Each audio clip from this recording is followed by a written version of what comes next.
are three common types of proof: proof by deduction, proof by contradiction, and proof by induction. In my previous videos, I showed that we use proof by deduction whenever we want to show that the left side of an equation equals the right side. And we use proof by contradiction to show that a statement is true because the opposite of that statement cannot be true. But today, let's take a focused look at proof by induction. And we'll begin by asking a seemingly unrelated question. What is the most efficient way to knock down a set of dominoes? So here we have our dominoes: domino 1, domino 2, domino 3, domino 4, a lot of dominoes, domino 9000, domino 9001. I'm almost tempted to say domino pizzas. And the most efficient way to knock down all these dominoes is not to knock them down one by one. It's to knock down the first domino, which will in turn knock down the second, which will topple down the third, which will knock down the fourth, and so on until eventually all of our dominoes have been knocked down. And this really is the most efficient way to knock down dominoes. And this works because we have made three very crucial assumptions. The first assumption is that the first domino will be knocked down. This appears pretty trivial. Well, of course it has to be knocked down, but it's still an important assumption. The second assumption is that all dominoes behave alike.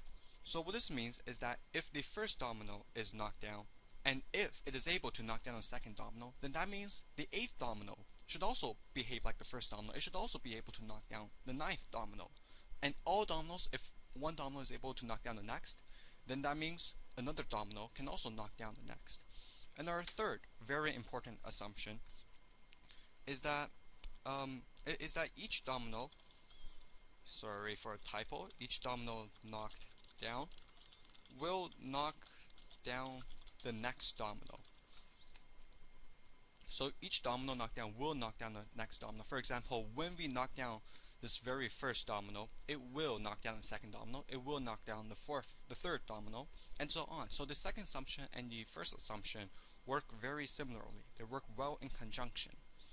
But now, you're probably wondering, I'm here to learn about induction. Why am I learning about dominoes? And that is a good question. But you see, induction works a lot like these dominoes. We show that a formula is true for all values of n by beginning to show that this formula is true when n equals 1. And then we assume that this formula is true for some value k. So for some value, for a particular value of n, we assume that this formula is true, and let's just call this value of n k. And then we show that if this assumption is true, if this formula is true for some value of k, then this formula also has to be true for the next value of k when n equals k plus 1. So basically what we have just said is that if this formula is true for one value of k, if it's true for one value of k, which we know is true, then that means the formula must be true for the next value of k.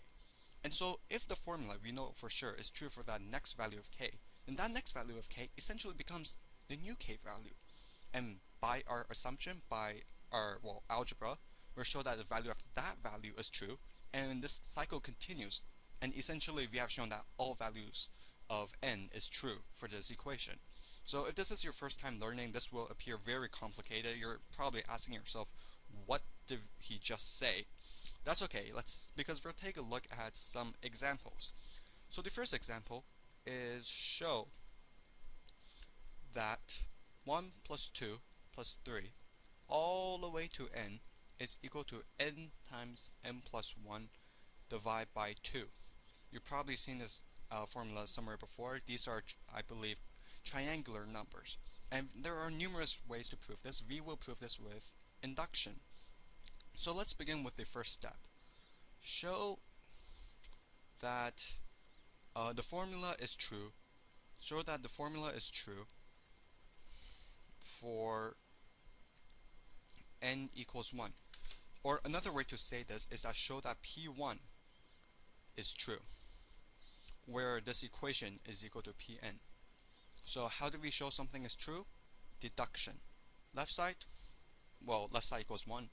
Right side equals 1 times 1 plus 1 divided by 2, which is equal to 1. Okay, so left side equals right side.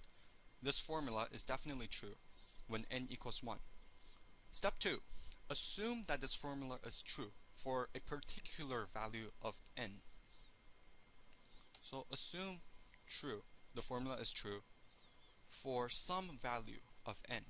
So another way of showing this is that assume that pk is true. Now this assumption word is very important. And how do we express this algebraically? Well, we just let n equals k. 1 plus 3 plus 1 plus 2 plus 3 all the way to k is equal to k times k plus 1 over 2. We don't know if this is true or not. We assume it's true. And then we can proceed to our next step. Show that if our assumption is correct, then this formula must be true for k plus 1. So another way of saying this is that show that k plus 1 is true. And what we can do is once again use our left side, right side. Left side is equal to 1 plus 2 plus 3 plus all the way to k. But here we're not going to end at k. We're going to end at k plus 1 to show that we're going to the next term.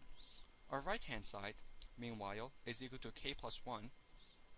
I'm running out of space. Times k plus 2. Divide by 2.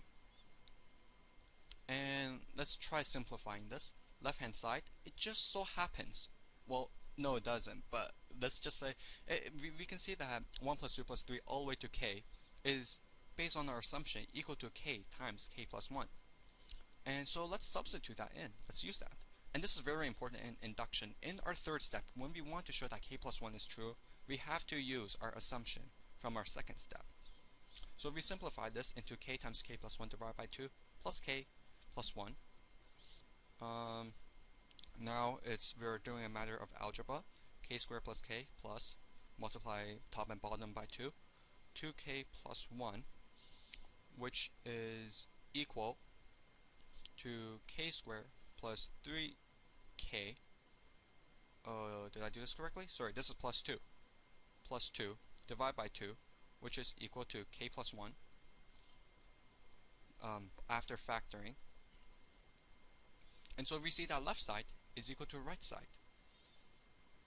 So what we have shown is that the first term is true, and that we have said if one term is true, then the next term has to be true by our second and third step. So that means if the first term is true, which it is, then that means the second term has to be true. And since the second term is true, the third term has to be true. And so therefore, every single term in this formula is true. And so we write, since P1 is true, so the first term is true, and pk plus 1, so the term after the assumed term, is true whenever pk is true, then that means pn, so the general formula, is true. Sorry for my bad handwriting. It's true for all values of n, given that n is an element of a positive integer, which is the premise of our story here.